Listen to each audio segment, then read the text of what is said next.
வணக்கம். ஹாப்பி தலைவர் மந்த். இந்த டிசம்பர் மாசம் அப்படிங்கிறதே நம்மளுக்கு எப்பவுமே தலைவருடைய மாதம் அப்படின்னு தான் நம்ம சொல்லுவோம். அதனால உங்க எல்லாருக்கும் தலைவர் மாத வாழ்த்துக்களை தெரிவித்துக் கொள்கிறேன். அதுக்கப்புறம் என்ன அப்படின்னா, இந்த தலைவருடைய பர்த்டேக்கு நீங்க என்ன மாதிரி செலிப்ரேட் பண்றதுக்கு பிளான் பண்ணியிருக்கீங்க அப்படிங்கிறத மறக்காம கமெண்ட் செக்ஷன்ல சொல்லிட்டு போங்க. நான் அஸ் யூசுவல் நம்ம கேக் வெட்டி செலிப்ரேட் பண்ணலாம் அப்படின்றது ஒரு பிளான் இருக்கு. அண்ட் அதை தாண்டி வேற ஏதாவது பண்ணலாம் அப்படின்னு யோசிச்சுட்டு இருக்கேன். இன்னும் எதுவும் பிளான் பண்ணல. அண்ட் முக்கியமா நம்மளுடைய தலைவர் பிறந்த நாளை முன்னிட்டு இந்த வருஷம் படையப்பா படத்தை ரிலீஸ் பண்ண போறாங்க. ஸோ அதுதான் ரொம்ப ஆர்வமா எதிர்பார்த்துக்கிட்டு இருக்கேன். படையப்பா படத்தை ஸ்கிரீன்ல பார்க்கணும். டிவில தான் பார்த்துருக்கோம். ஸ்கிரீன்ல பார்க்கணும் பெரிய அப்படின்னு சொல்லிட்டு அந்த ஒரு கேரக்டர் தலைவருக்கு ஆப்போசிட்டா அந்த வில்லி கேரக்டர், நீலாம்பரி கேரக்டர் அதெல்லாம் திரையில பார்க்கும்போது ரொம்ப எக்ஸைட்டிங்கா இருக்கிற நான் கண்டிப்பா பார்க்கணும் அப்படின்னு சொல்லிட்டு, நீங்க எத்தனை பேர் இந்த ரிலீஸ்க்கு பிளான் பண்ணியிருக்கீங்க? எத்தனை பேர் டிக்கெட் புக் பண்ணியிருக்கீங்க? அப்படிங்கிறதெல்லாம் கமெண்ட் செக்ஷன்ல மறக்காம சொல்லிடுங்க. அண்ட் இப்போ படையப்பா படத்தோட ரிலீஸ் அனௌன்ஸ் பண்ணதுக்கு அப்புறம் பார்த்தீங்க அப்படின்னு சொன்னா, அந்த படம் சார்ந்த இன்டர்வியூஸ் என்னென்ன பேட்டிகள் யாரெல்லாம் சொன்னாங்க, அந்த படத்தை டைரக்ட் பண்ணவங்க, அங்க நடிச்சவங்க எல்லாருமே என்னென்ன பேசியிருக்காங்க அந்த படத்தை பத்தி, அந்த வீடியோஸும், தலைவர் பர்சனலா படையப்பா படத்தை பத்தி என்னெல்லாம் பேசியிருக்காங்க அப்படிங்கிற வீடியோஸும் நிறைய சமூக வலைத்தளங்கள்ல போய்கிட்டு இருக்கு. இதுல நான் தலைவர் பேசின அந்த வீடியோலாம் சமீபத்துல பார்த்தேன். நிறைய வீடியோஸ் படையப்பா படத்தை பத்தி அப்படி ஒரு மலரும் நினைவுகள் மாதிரி ஒரு வீடியோ அழகா சொல்லியிருக்காங்க. அதுல என்ன அப்படின்னா, இந்த படம் எப்படி உருவாக்கணும், முக்கியமா அந்த நீலாம்பரி கேரக்டர் எப்படி உருவாக்கணும் அப்படின்னு சொல்லிட்டு தலைவர் சொல்லியிருக்காங்க. நந்தினி கேரக்டர், அதாவது பொன்னியின் செல்வன்ல வரக்கூடிய அந்த நந்தினி கேரக்டர் எனக்கு ரொம்ப பிடிச்சிருந்தது. ஸோ அந்த இதை மையமா வச்சு, அதை ஒரு இன்ஸ்பிரேஷனா வச்சு அதே மாதிரி ஒரு லேடி கேரக்டர் கிரியேட் பண்ணணும் அப்படின்னு பிளான் பண்ணி கிரியேட் பண்ணதா இந்த நீலாம்பரி கேரக்டர் அப்படின்னு சொல்லிட்டு தலைவர் சொல்லியிருப்பாங்க. ஸ்டேஜ்ல கூட ஒரு தடவை தலைவர் இதே இது சொன்னாங்க. நான் அந்த நீலாம்பரி கேரக்டர் எதுல இருந்து நம்ம எடுத்தோம் அப்படின்னு சொல்லிட்டு சொல்லும்போது அந்த இது சொன்னாங்க. பொன்னியின் செல்வன் படத்தோடைய விழான்னு நினைக்கிறேன். ஆமா, பொன்னியின் செல்வன் படத்தோட விழால தான் சொன்னாங்க. இந்த மாதிரி நந்தினி கேரக்டர் பிடிச்சனால அதுல இருந்து எடுத்து வச்சதான் நீலாம்பரி கேரக்டர் அப்படின்னு சொல்லி சொன்னாங்க. ஸோ அதையே தான் எக்ஸ்பிளைன் பண்ணியிருந்தாங்க. அதுக்கப்புறம் பார்த்தோம்னா, டைரக்டரும் இவங்களும் எப்படியெல்லாம் பேசினாங்க. டைரக்டர் ரவிக்குமார் அவர்கள். அவங்க எப்படிலாம் அந்த ஸ்கிரீன் பிளே பண்ணியிருக்காங்க, எப்படிலாம் கொண்டு வந்திருக்காங்க அந்த படத்தை அப்படின்னு பார்க்கும்போது, அதாவது என்ன சொல்றது? இப்ப இப்ப எடுக்கிறது ரொம்ப செலவு பண்ணி ரொம்ப மாசா எடுக்குறாங்க.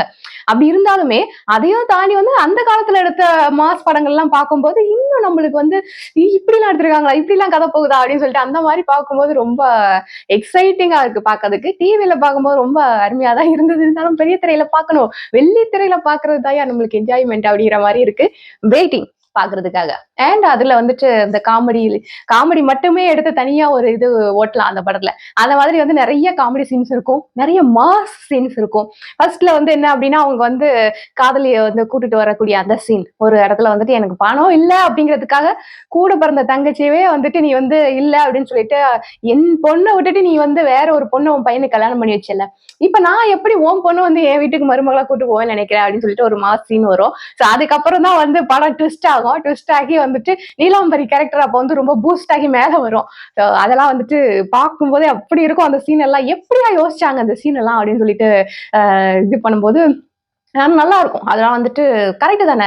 பணம் இல்லாதப்போ நம்மள ஒருத்தர் மதிக்கல அப்படின்னு சொன்னா, நாளைக்கு பணம் வந்ததுக்கு அப்புறம் நம்மள அவங்க அப்படியே ஆள் நம்மள மதிக்கிறாங்க அப்படின்னு சொன்னா, அந்த மதிப்பு நம்மளுக்கு தேவையே இல்ல அப்படிங்கிறது தான் அந்த சீனோட இது. அதுல லக்ஷ்மி அவர்கள் அவங்க ஆக்டிங் பத்திலாம் பேசுறதுக்கே நம்மளுக்கு தகுதி கிடையாது. அந்த அளவுக்கு ரொம்ப டாப் நடிகை அவங்க எல்லாம் இருந்தாலும் அந்த இடத்துல அப்படி அசால்ட்டா சொல்லுவாங்க, போய் கூட்டு வாடா என் மருமகளை அப்படின்னு சொல்லிட்டு நிறைய பேருடைய கனவு அந்த சீன் தான். அதாவது இந்த மாதிரி நம்ம மனசுக்கு பிடிச்ச பையன் அவங்க அம்மாவோட நம்மள இந்த மாதிரி ஊர் கூடி இருக்கிற இடத்துல நம்மள அவங்க வீட்டு மருமகளா கூட்டு போகணும் அப்படிங்கிறது நிறைய பெண்களுடைய கனவாவும் இருக்கும். நிறைய ஆண்களுமே நம்ம அம்மா இந்த மாதிரி நம்ம மனசுக்கு பிடிச்ச பொண்ணை நம்மளுக்கு கல்யாணம் பண்ணி வைக்க மாட்டாங்களா அப்படிங்கிற ஒரு நினைப்பு இருக்கும். சோ அந்த சீன் இளைஞர்கள் மொத்த பேருக்குமே ஒரு பிடிச்ச ஒரு சீனா அமைஞ்சிருந்தது.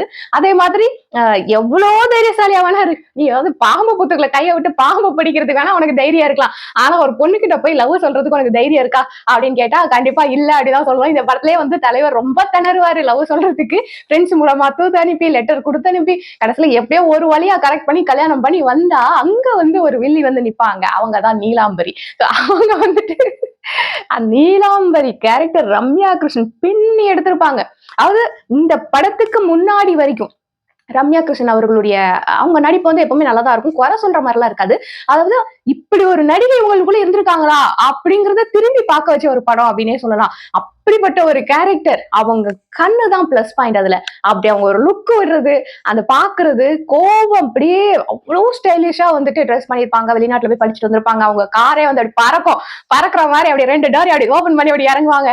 ஸோ அதெல்லாம் வந்துட்டு செம்ம மாஸா வச்சிருந்தாங்க. அண்ட் அவங்களோட ஐஸ் ரொம்பவே பிளஸ் பாயிண்டா இருந்தது.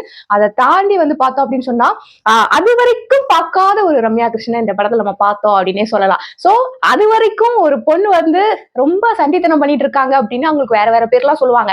இந்த படத்துக்கு அப்புறம் வந்து பாத்தீங்கன்னா யாரோ ஒரு பொண்ணு ரொம்ப திமிரா நடந்துக்கிறாங்க, ரொம்ப வந்து கோவக்காரியா இருக்காங்க, அந்த மாதிரிலாம் இருக்காங்கன்னா நீலாம்பரி மாதிரி பண்ணாத அப்படின்னு சொல்ல ஆரம்பிச்சாங்க. அந்த அளவுக்கு இந்த கேரக்டருக்கு வந்து ஒரு பூஸ்ட் கொடுத்து அந்த அளவுக்கு வந்து ரீச் ஆன ஒரு கேரக்டர் அப்படின்னே சொல்லலாம். அப்கோர்ஸ் பொன்னியின் செல்வன்ல இருக்கக்கூடிய நந்தினி கேரக்டர் பார்த்தோம் அப்படின்னு சொன்னா அந்த நந்தினி கேரக்டர் வந்து கொஞ்சம் வந்து ரூடான ஒரு கேரக்டர் தான். ஆனா அது பொன்னியின் செல்வன்ல அவ்வளவு ரூடா வந்து நந்தினியை சொல்லியிருக்க மாட்டாங்க. அவங்க ஆக்சுவலா பாண்டிய தேசத்துல இருந்து வந்து சோழர்களை பழிவாங்கக்கூடிய ஒரு பெண் பாத்திரமாக வந்து அது சித்தரிக்கப்பட்டிருக்கு. உண்மையிலேயே அந்த மாதிரி ஒருத்தர் இருந்தாங்களா இல்ல கதைக்காக எழுதினாங்களா அப்படிங்கிறது தெரியல. ஆனா உண்மையாவே இருந்ததாகத்தான் எல்லா வரலாறுமே சொல்லுது. சோ ஒரு பொண்ணு அவங்க அவங்க பிறந்ததுல இருந்தே அவங்க அப்பாவை பார்க்கல, எப்போ வந்து பார்த்து அவங்க அப்பா இவங்க தான் அப்படின்னு தெரிஞ்சுக்கக்கூடிய நிலைமையில போர்ல வந்து அவங்க அப்பா இறந்துடுறாங்க. அவங்க அப்பா ஒரு அரசரா இருக்காங்க, பாண்டி நாட்டோட அரசரா இருக்காங்க. அப்போ எங்க அப்பாவுக்காக நான் வந்து போய் சோழ நாட்டுல போய் பழி வாங்குவேன் அப்படின்னு சொல்லிட்டு வர்றாங்க. கடைசியில பழி வாங்க முடியாம அவர் தான் காதலித்த ஒருத்தரையே வந்துட்டு எப்படி நம்மளே கொல்றது அப்படிங்கிற மாதிரி ஒரு தயங்கி நிக்கக்கூடிய ஒரு கேரக்டரா தான் காமிச்சிருக்காங்க. கடைசி வரைக்கும் அவங்களுடைய காதலன் எப்படி வந்து இறந்து போனாங்க, கரிகாலன் வந்து எப்படி இறந்து போனாங்க அப்படின்னே வந்து இதுல காமிக்கல. எந்த வரலாறுலயுமே அது வந்து தெளிவா இல்ல. நந்தினி தான் அவங்களை கொலை செஞ்சாங்களா இல்ல நந்தினியை வச்சு கூட்டிட்டு வந்து அவங்கள வந்து வேற யாராவது கொலை பண்ணாங்களா அப்படிங்கிறது எந்த வரலாறுலயுமே இல்ல. சோ நந்தினி கேரக்டர் வந்து டோட்டலி ரொம்ப வில்லியா இருந்தாங்களா இல்ல வந்துட்டு ஒரு சாஃப்டான ஒரு கேரக்டரா இருந்தாங்களா இல்ல பழி வாங்குறதுக்காக யாரோ ஒருத்தர் பாண்டி நாட்டை சேர்ந்தவர்கள் அவங்களை வந்து யூஸ் பண்ணிக்கிட்டாங்களா அப்படிங்கிற விஷயம் எல்லாம் வந்துட்டு தெளிவா இல்ல. இருந்தாலும் இந்த நந்தினி அப்படிங்கிற கேரக்டர் பிளான் பண்ணி பழி வாங்கக்கூடிய ஒரு கேரக்டர். சோ அததான் எடுத்துட்டு வந்து இங்க நீலாம்பரி கேரக்டர்ல வந்து வச்சாங்க அப்படிங்கறதா வந்துட்டு உண்மை. சோ இந்த மாதிரி இருக்கும்போது தலைவர் நிறைய விஷயங்களை சொல்லியிருக்காங்க. பொன்னியின் செல்வன் விழாலேயே கூட சொன்னாங்க இந்த நந்தினி கேரக்டர்ல இருந்து தான் எடுத்து நாங்க நீலாம்பரி கேரக்டரை வச்சோம் அப்படின்னு சொல்லிட்டு. சோ அந்த அளவுக்கு இருக்கும். அதே மாதிரி அத்தனை வருஷமா தலைவருக்கு வந்து அந்த அந்த இதுல வந்துட்டு கல்யாணம் ஆயிடுது. அவங்க விரும்பின ஒரு பையன் அவங்க வந்து அவங்க வீட்டு வேலைக்காரியை கல்யாணம் பண்ணிக்கிறாரு. கல்யாணம் பண்ணி கூட்டு போயிட்டாரு. சோ அந்த ஒரு நிமிஷத்துல இருந்து அந்த நிமிஷத்துல வந்து என்ன பண்ணிடுறாங்கன்னா அவங்க அப்பா நீலாம்பரியோட அப்பா கேரக்டர் வந்து தற்கொலை பண்ணிக்குவாங்க. சோ அது ஒரு மாதிரி ஆயிடும் அவங்க ஃபேமிலி.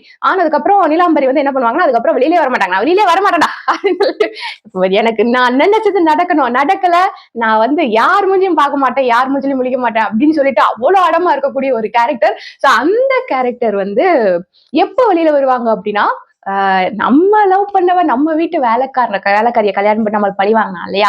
சோ அவனுடைய பொண்ணை எப்படியாவது பகடைக்காய யூஸ் பண்ணி அவனை பழி வாங்கணும் அப்படின்னு நினைக்கும் போது ரொம்ப ஒரு 20 வருஷம் கிட்டத்தட்ட 20 வருஷம் கழிச்சு ஒரு பொண்ணு வந்து ஒரு ரூம்ல இருந்து வெளியில வர்றாங்க. அந்த சீன் அதுல வந்துட்டு அந்த சூரிய வெளிச்சம் பார்த்தோன்னே அப்படி ஒரு மாதிரி கண்ணை சுருக்கி கேட்டு அந்த கண்ணாடி எடுத்து போடுவாங்க பாருங்க. எப்படிதான் யோசிச்சாங்களோ இந்த சீன்லாம். அது வந்து பாக்குறதுக்கு அவ்வளவு அழகா இருக்கும் அந்த படத்துல. அந்த நீலாம்பரி வந்து அவங்க அண்ணனோட பாக்கெட்ல இருந்து கண்ணாடி பாக்கெட்ல இருந்து எடுத்து போடுவாங்களோ இல்ல அவங்க போட்டிருக்கிறத எடுத்து வாங்கி போடுவாங்களான்னு தெரியல. அது சரியா ஞாபகம் இல்ல. அந்த வெயில் பட்டோன்னே இப்படி பண்ணிட்டு அப்படியே கண்ணாடி எடுத்து அப்படி போடுவாங்க. சோ அதுல வந்து கொஞ்சம் தலைவரோட டச்சும் இருக்கும், கொஞ்சம் ஸ்டைலும் இருக்கும். சோ அதே மாதிரி அந்த ஊஞ்சல இழுக்கிற சீனு அதெல்லாம் வந்துட்டு ரொம்ப ஃபேமஸான ஒரு சீன். இப்ப கூட நிறைய படங்கள் அந்த மாதிரி சீன்லாம் வந்துட்டு போயிட்டு இருக்கு. அதே மாதிரி சீன் வந்து வச்சு செய்வாங்க இல்லையா. சோ அந்த மாதிரி சீன்லாம் வச்சிருக்காங்க. இந்த காமெடி நிகழ்ச்சிகளையும் நிறைய அந்த சீன்ஸ் எல்லாம் வந்துச்சு. அதெல்லாம் வந்து எப்படிதான் யோசிச்சிருப்பாங்க, இப்படி ஒரு ஸ்டைல் எப்படி யோசிச்சாங்க இவங்க அப்படின்னு சொல்லிட்டு அதெல்லாம் ஒரு சின்ன சின்ன விஷயங்கள் சின்னதா நிறைய விஷயங்கள் வந்து பார்க்கும்போது ஆஹ் எப்படி யோசிச்சிருப்பாங்க அப்படிங்கிறது தோணும். ஏன்னா இப்போ படம் பண்றாங்க. இப்ப நிறைய மாஸ் படங்கள் வருது, நிறைய ஃபைட்டு, பாம் வெடிக்கிறது அந்த மாதிரி வந்து பெரிய பெரிய இதெல்லாம் வந்து பாக்குறோம் இல்லையா. இதுல வந்து ரொம்ப சிம்பிளா வந்துட்டு இந்த படம் வந்துட்டு இது பண்ணோம். அதுல வந்துட்டு ஒரு விஷயம் என்ன அப்படின்னா தலைவருடைய ஃபேஸ அப்படியே ஒரு ஒரு சிங்கமாவும் மாத்தி காமிச்சிருப்பாங்க, அப்படியே ஒரு குழந்தையாவும் மாத்தி காமிச்சிருப்பாங்க பாட்டுல இந்த படத்துல. ஸோ அதெல்லாம் வந்து பாக்குறதுக்கு நல்லா இருக்கும். அண்ட் ஒருத்தர் கேட்டுக்கிட்டே இருப்பாரு, பாவு புத்துக்குள்ள கையை விட்டீங்களே கொத்திராதா அது அப்படின்னு சொல்லிட்டு கேட்டுட்டே இருப்பாரு. ரொம்ப நல்லா இருந்தது. இதுல இன்னொரு விஷயம் என்ன அப்படின்னா கல்யாணம் பண்ணிக்க போற பையனும் பொண்ணும் அவங்க 2 பேருக்கும் விருப்பப்பட்டாதான் நான் கல்யாணம் பண்ணி வைப்பேன். ஒருவேளை அதுல யாருக்குன்னா விருப்பம் இல்லைன்னா அது யாரா இருந்தாலும் சரி அந்த கல்யாணத்தை பண்ணி வைக்க கூடாது அப்படிங்கிறத ஒரு ரூல வந்து இந்த படத்துல வந்து வச்சிருப்பாங்க. சோ இது வந்து இந்த படத்துக்கு மட்டும் இல்ல, எல்லார் வீட்லயுமே நம்ம கடைப்பிடிக்க வேண்டிய ஒரு விஷயம். ஏன்னா கல்யாணம் பண்ணிக்க போறவங்க, அவங்க மனசுக்கு பிடிச்சவங்களா கல்யாணம் பண்ணிக்கணும். அவங்களுக்கு அந்த கல்யாணத்துல சம்மதம் இருக்கணும். அரேஞ்ச்டு மேரேஜா இருந்தா கூட, அவங்களுக்கு அந்த மேரேஜ்ல சம்மதம் இருக்கணும். அப்படி இருந்தா தான் அவங்கள வந்து கல்யாணம் பண்ணி வைக்கணுமே தவிர, கட்டாயப்படுத்தி கல்யாணம் பண்ணி வைக்கிறது அப்படிங்கிறது நெறைய இடத்துல இன்னுமே நெறைய இடங்கள்ல அதெல்லாம் நடந்துட்டு இருக்கு. கட்டாயப்படுத்தி கல்யாணம் பண்ணிக்கும்போது 100க்கு 90, 99% ஓகே ஆயிடும். கல்யாணத்துக்கு அப்புறம் ஓரளவுக்கு அப்படி இப்படின்னு செட்டில் ஆயிடுவாங்க. ஒரு பெர்சன்டேஜ் என்ன ஆகும் அப்படின்னா, பிடிக்காம கல்யாணம் பண்ணிட்டு போய், அங்க போய் வந்து நெறைய பிரச்சனைகள இவங்க கிரியேட் பண்றது. இல்ல அங்க நடக்கிறது எல்லாத்தையுமே பிரச்சனையாவே பார்த்து, ஐயோ! இவ்வளவு பெரிய பிரச்சனைக்குள்ள வந்துட்டு மாட்டிக்கிட்டேனே அப்படிங்கிற மாரி ஃபீல் பண்றது. சோ அந்த மாரி விஷயங்கள்லாம் நெறைய நடக்குது. சோ அதையும் அந்த படத்துல வந்து காமிச்சிருந்தாங்க. பொண்ணு, மாப்பிள்ளை அவங்க ரெடியா நிக்கும்போது கடைசியா அந்த தாலி கட்டுறதுக்கு முன்னாடி, உங்க 2 பேருக்கும் சம்மதம் இருக்கான்னு தனித்தனியா வந்து கேக்குறாங்க. சாமியோட சன்னதியில அந்த வேல் வேல் நம்ம ஆறுபடையப்பனுடைய வேல். அந்த வேல வந்து எடுத்துட்டு வந்து வச்சு வந்து கேட்பாங்க. சோ அது வந்து ஃபர்ஸ்ட் வந்து நடிகர் திலகம் சிவாஜி கணேசன் அவர்கள் அவங்க பண்ணியிருக்க கேரக்டர். அவங்க தான் ஃபர்ஸ்ட் அந்த இதுல உட்கார்ந்து கேட்பாங்க. அவங்க இறந்து போனதுக்கு அப்புறம் அவங்களுடைய பையனா இருக்கக்கூடிய நம்ம தலைவர் கேரக்டர் இருக்கு இல்லையா, படையப்பா கேரக்டர். சோ அவங்க வந்து அதுல உட்கார்ந்து அந்த வேலை பிடிச்சு அந்த கேள்வி கேட்பாங்க. எல்லாருக்குமே அவங்க தான் கேட்பாங்க. அந்த ஊர்ல அது ஒரு வழக்கமா வச்சிருப்பாங்க. கடைசியில அவங்க பொண்ணுக்காகவே வந்துட்டு அத கிணற திறந்து அந்த தாலியோட சேர்த்து எல்லாத்தையும் உள்ள போடுவாங்க. அதாவது அவங்களுக்கு சம்மதம் இல்ல அப்படிங்கிற பட்சத்த, அந்த கல்யாணத்துக்காக வாங்கின சீரு, அதுல இருக்கக்கூடிய தாலி எல்லாத்தையுமே சேர்த்து அவங்க கொண்டு போய் கிணத்துல போடுற ஒரு பழக்கம் இருக்கும். சோ அது வந்து இத்தனை வருஷமா திறக்காத கிணறு, கடைசியில அவங்க பொண்ணுக்காகவே திறக்க வேண்டியதா போச்சே அப்படின்ற மாரி வந்து ஒரு சீன் வச்சிருப்பாங்க. அதுல இன்னொரு டைலாக் ஒண்ணு சொல்லியிருப்பாரு தலைவரு. ஒரு தடவை நீ ஜெயிச்சுட்ட, நல்லதா போச்சு. நான் முழிச்சுக்கிட்டேன் அப்படின்னு சொல்லுவாரு. எல்லார் வாழ்க்கையிலயும் தேவைப்படுற ஒரு விஷயம் அதுதான். ஒரு அடி விழுந்ததுக்கு அப்புறம் தான் நம்மளே முழிச்சுப்போம். அடியே விழாம இருந்துதான் நம்ம போற பாதை சரியா, தப்பா, எங்க போய் மாட்டிக்க போறோம், எப்படி போய் மாட்டிக்க போறோம், எப்படி எங்க எது நடக்க போகுதுன்னே தெரியாம போய்க்கிட்டு இருப்போம். ஒரு அடி விழுந்தது அப்படின்னா, ஓ இந்த பாதை சரியில்லடா, இந்த பாதையில போகக்கூடாதுடா அப்படிங்கிற ஒரு தெளிவு நம்மளுக்கு வந்து கிடைக்கும். சோ அது வந்து அந்த டைலாக் வந்து எனக்கு ரொம்ப பிடிக்கும். 5 டைலாக்லாம் இருந்தது. என் வழி தனி வழி சீண்டாத அப்படிங்கிற மாதிரி வந்துட்டு அதுல டைலாக்லாம் இருக்கும். சோ அதெல்லாம் ஓகே. அதை தாண்டி இந்த ஒரு டைலாக் வந்து எல்லார் வாழ்க்கையிலுமே நடந்திருக்கும் கண்டிப்பா. நடக்கலைன்னா இது நடந்தா நல்லது அப்படிங்கிற மாதிரி இருக்கக்கூடிய ஒரு டைலாக் தான்.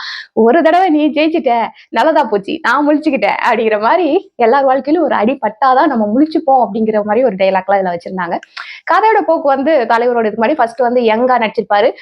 ஒரு இதுக்கு அப்புறமா வந்துட்டு பொண்ணுங்க 2 பொண்ணுங்க இருப்பாங்க. அவங்களுக்கு அப்பாவா கொஞ்சம் வயசான கேரக்டர்ல பண்ணியிருப்பாங்க. சௌந்தர்யா நடிச்சிருந்தாங்க. சோ எல்லாருமே அந்தந்த கேரக்டருக்கு வந்து அவ்ளோ பொருத்தமா இருந்தது அப்படின்னு சொல்லலாம். இன்னும் சொல்லப்போனா, கொஞ்ச காலங்களுக்கு முன்னாடி இந்த மாதிரி பெரிய பெரிய படங்கள்லாம் பார்த்தோம் அப்படின்னு சொன்னா, அந்த கேரக்டருக்கு உயிர் குடுக்குறது அந்த ஆக்டர் தான். யார் நடிக்கிறாங்களோ அவங்க.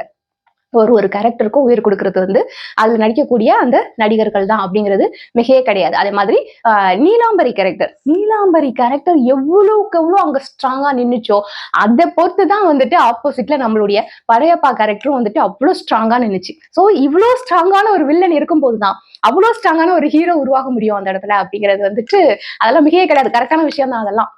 கடைசியில வந்து நீ காப்பாத்தணும் உசுரெல்லாம் வந்து வச்சுட்டு உயிரே வந்து எனக்கு இன்னொருத்தன் பிச்சை போட்டா எனக்கு வேணாம் அப்படின்னு சொல்லக்கூடிய அளவுக்கு ஒரு பொண்ணு இருக்கானா எவ்வளவு திமிரா இருந்திருப்பா அப்படின்னு சொல்லிட்டு யோசிக்க வேண்டிய விஷயம் தான்.